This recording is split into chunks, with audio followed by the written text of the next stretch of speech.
An I-Team exclusive tonight, the Hudson family killer. William Balfour is serving life in prison for murdering 3 members of actress-singer Jennifer Hudson's family on the South Side in 2008. Tonight, Balfour talked publicly for the first time. Here's investigative reporter Chuck Gowdy. Chuck? Ron, the murders received worldwide attention. William Balfour was Jennifer Hudson's brother-in-law at the time and was arrested right away the day of the killings. So he was never confronted by relatives or reporters, and he never testified at his trial. So when he offered to talk for the first time, the I-Team came with a list of tough questions. William Balfour, inmate K76904, asked to meet with the I-Team to explain why he says he shouldn't be here at all. I didn't have nothing to do with the case. I don't know who did the case. The case, as he puts it, was a triple murder here in Englewood, in the home of his estranged wife, Julia, Jennifer Hudson's sister. A jury found that on October 24th, 2008, Balfour shot and killed Hudson's mother and brother and abducted her 7-year-old nephew in a jealous rage.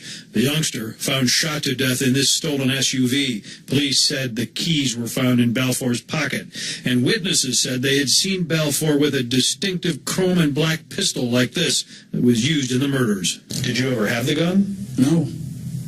So the people who said that they saw you with the gun were lying? Exactly. We had 1 hour with Balfour here at Pontiac, Illinois' oldest prison, built 140 years ago. He's among 1,500 of the state's most violent men. During the interview, he accused many of the prosecution's 81 trial witnesses of lying, including his friends and then-wife Julia. She testified that Balfour had repeatedly threatened to kill her family and then her. You wanted her dead, didn't you? No, not at all. We wasn't even in a relationship anymore. You told people that you wanted her dead, didn't you? That never occurred. They're my whole allegations. You never said it? No. Never, not one time did I ever threaten her. Period. Balfour was on parole at the time for a 1992 attempted murder conviction. Prosecutors used cell phone records to place him near the crime scenes, cited gun residue on his clothing and on his car's steering wheel, all of which he claims were planted by police or concocted by evidence technicians. To hear you describe it, Right. this was a huge conspiracy. Exactly. Exactly. Would have involved lawyers, witnesses, the police, technicians. Is that correct? All of those people. Right. The jury deliberated 2.5 days and found him guilty of everything. The judge called his soul barren and sentenced him to life without parole. His appeal last year was wholly rejected, Illinois justices saying there was plentiful evidence he killed all 3 members of his wife's family after many threats to do so. And last month, the U.S. Supreme Court refused to take his case. Why should anybody believe what you're saying now? I mean, it's up to them to make sense out of it. Because if you make a statement and the statement don't add up to the way the murders happen, then it's a problem. That's reasonable doubt. 34-year-old Balfour is a career criminal. The police paperwork on him pages long. Since age 14, a gangbanger, carjacker, burglar, and drug dealer, a 10th grade dropout whose father and brother are both ex-cons. If you didn't kill Jennifer Hudson's family, who did? I don't know. I mean, I could sit here and speculate to many names and just throw them out there to you. It still wouldn't solve it. Period. Balfour refused to answer only one question. Why did you not testify? I was told not to take the stand. By whom? My trial lawyer. You could have overruled that. I know that. But it was things that were discussed in private as far as taking a stand. Whatever those were, he wouldn't say. But he was happy to discuss his boyhood friend Jennifer Hudson, who a year before the killings he was pictured with toasting her Academy Award. What would you say to Jennifer Hudson if she was sitting across from you? I didn't have nothing to do with her family being killed. Period. Did you ever think about Julian? Of course. I mean, I don't know, man. Do I miss him? Yeah. Do I love him? Yeah. Why would a 7-year-old have been killed? That's what I'm saying. It could have been the wrong place at the wrong time. A person who come in there to kill somebody don't care who they kill. That 7-year-old boy could have identified you. That's what I just said earlier. They could say that he could have identified me. That's the reason why he got killed. Oh, he killed him because he could identify him. Now, Julian was smart. He remembered faces. And what do you think about a person who could kill a boy of that age in the way that he was Heartless. killed? Straight heartless. Ain't got no family morals, nothing. After learning of Balfour's remarks, Chicago police said they firmly stand behind a case based exclusively on facts and evidence.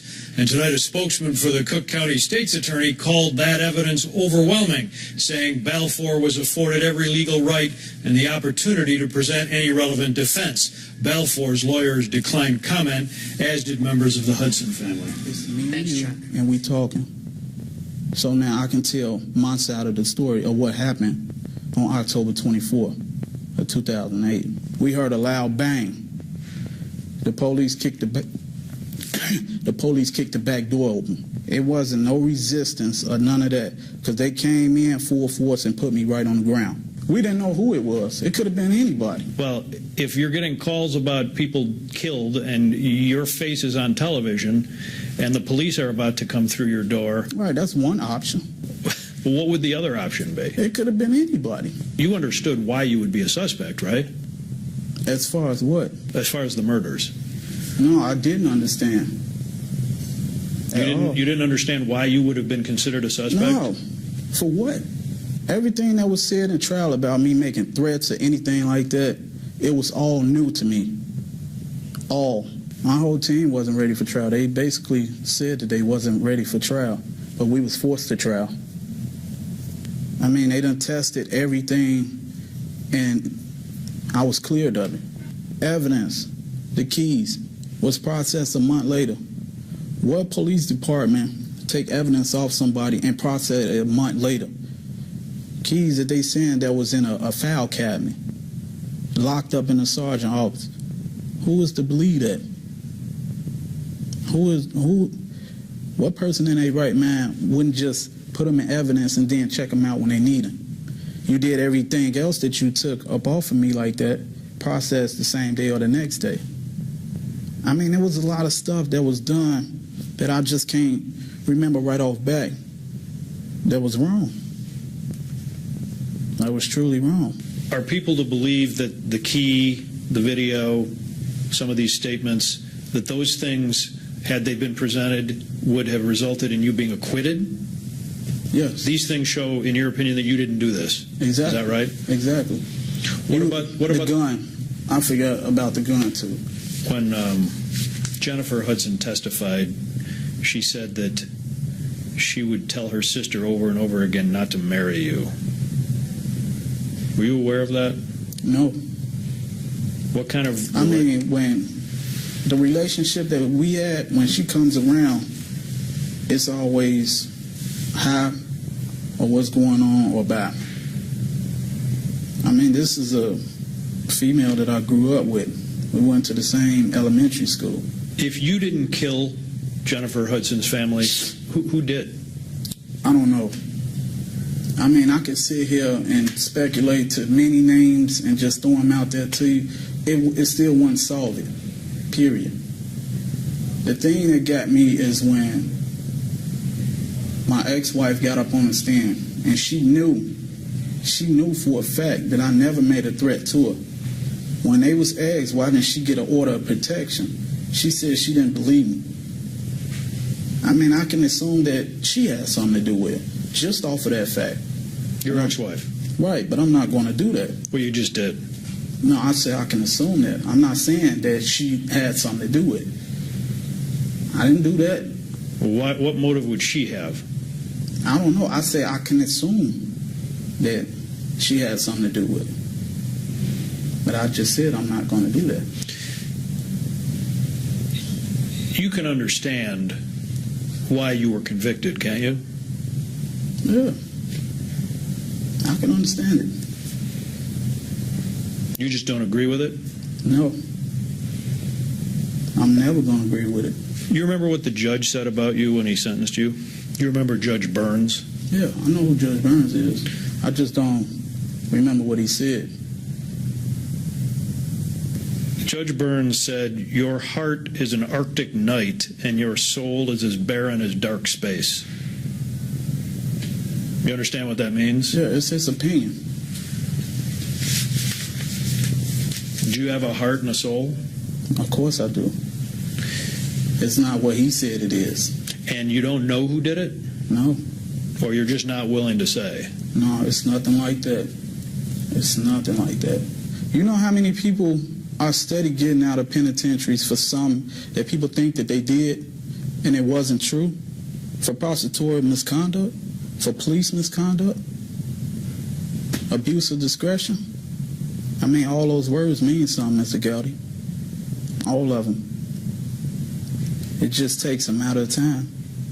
It's like a needle in a haystack. You got to find it. Only way you're going to find it if you lift it up and it fall out. And you think you're capable of finding that needle on your own?